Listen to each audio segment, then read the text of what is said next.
America East Hoops fans, I'm Dani Klupenger here for your AE Hoops chat. And this time I've got Coach Mike Lane from NJIT, the newest member of the America East Conference, joining me. So thanks, Coach. I appreciate it. Yeah, glad to be here, Dani. Thanks. You must be riding a little bit of a high. Your team just had their first conference sweep for the first time this season. So it makes me want to ask you, how has your team responded during this bizarre year, different format, new conference? How do you think your team is handling all of this? It's been crazy. Obviously to join a new conference is one thing. So everything's new. That's really different for a staff. Every scout is a new scout. You don't have anything to kind of rely on. So that's really tough. On top of obviously everything that we've gone through with the pandemic and the protocols and the back-to-back weekends and everything like that. So, and then obviously even the remote learning, that's so much of what their academic experience is. So it's not the experience that any of us thought we'd have. But obviously last March and April that we knew that this season was going to be very different. The fact that we have 14 games under our belt here in late January is really a huge achievement. And, we give great thanks to our league and to our administration that we've been able to pull that off. We've played just as many games as anybody across the country. So that's been, we're knocking on wood all the time, and we're testing 3 times a week, and it's always very fretful, but the fact that we've been able to have this season has made it feel pretty normal. Which is really nice. Yeah. Different, right. It still feels like a normal season, a normal, kind of winter that we're playing basketball. So I feel for all those teams that have gone on so many pauses, or there's high schools that aren't getting off the ground, but we're extremely excited to be playing. And like you said, last weekend, it all came together with a 2-game sweep that I thought, the girls played really great. And it was just a great feeling because we had been there a couple times. We had won the first game and we weren't able to follow through. And that was a great sign of growth that we just came back on that Sunday and were able to get a win, which is great. Coach, it's very rare that I get to ask somebody what it's like to be new in a conference. So I guess just very quickly, what has it been like to join the America East Conference? For our institution and for our athletic department, it just made perfect sense. And this is the type of conference we want to be in. It makes, it's regional, it's local, it's everything we want. We can have rivalries. It's so much different, and it's been really great. And I think they're just much more like-minded institutions.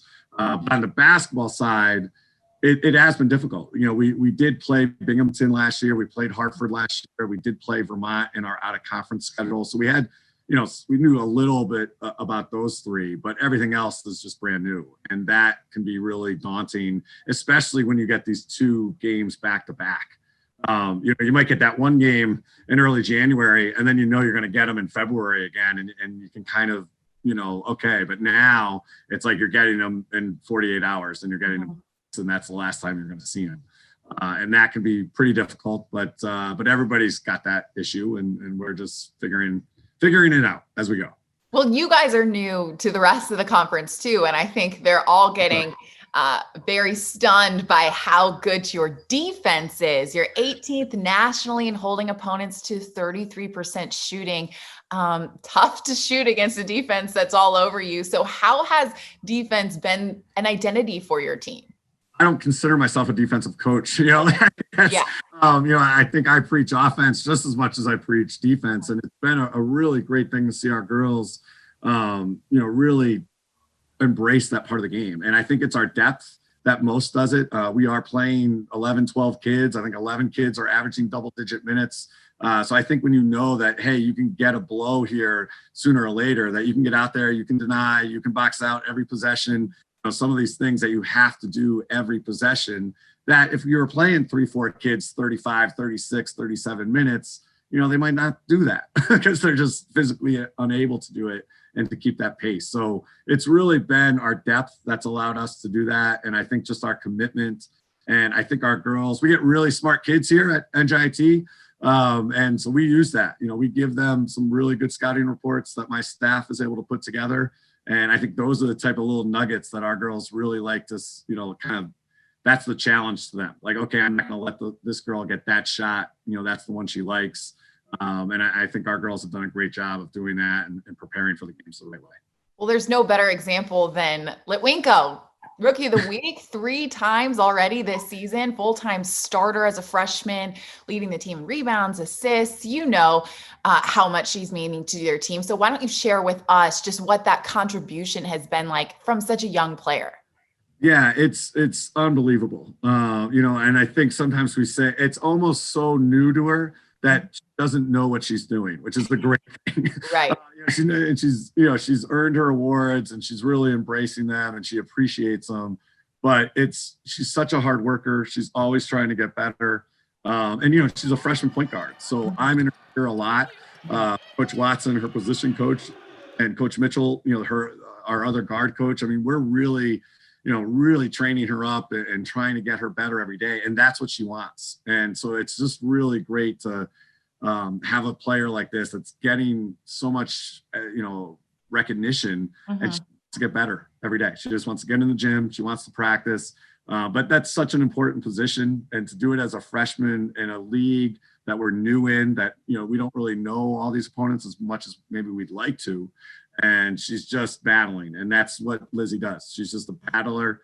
She falls on the floor, 12 times a game. Gotta love that. Right. Like sometimes I'm catching my breath, like, nope. Don't get hurt. But she just works that hard. And I think that's really a symbol of our program. I think all our freshmen are like that and all the rest of our kids, like they're just battling so hard. And I think they do appreciate how special this season is because they did go through, last spring and last summer without basketball. And I think they're saying, like they didn't like that very much. And so now they're getting a chance to play and they're putting it all out there. Are you alluding a little bit to Stoll, your lone senior? I do want to know what it's been like for her this season and trying to be not only a leader, but also try to, get through a bizarre year that I'm sure has been like unlike anything that she's experienced so far in her career.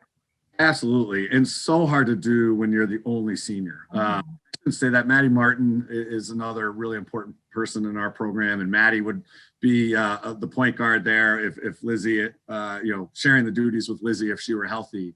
But, a totally different senior year for Ellen. And also as a captain, just having to help us, the staff, basically get through all these protocols and what we have to do and making sure the girls are, doing the right thing, away from our building. Like, are they doing the right thing in the dorms? Are they taking care of themselves? Are they wearing masks? Are they distancing? And that really falls on the rest of the team when we don't see them the rest of the day. And Ellen's been great at that. And again, with so many young kids, she's had to be a den mother to all those guys, and her and Maddie have really done a great job of that. Kudos to them. That's a lot to handle, for sure. Is. Okay, I want to talk basketball one more time, real quick, because you are headed off to play my alma mater in Stony Brook this weekend, which they are the regular season champions from last year.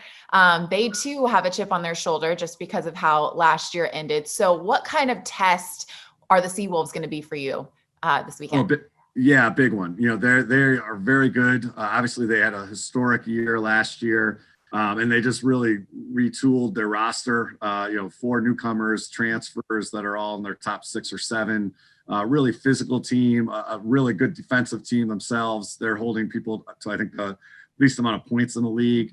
So that's going to be a real challenge. They're really big up front. They're post players, obviously leading with Pagan, who's one of the best players in the league. And then, again, they just have a lot of size. They have a lot of speed. They have a lot of length. And that's why they're good. they're a very deep roster, maybe the deepest team that we've played as of yet.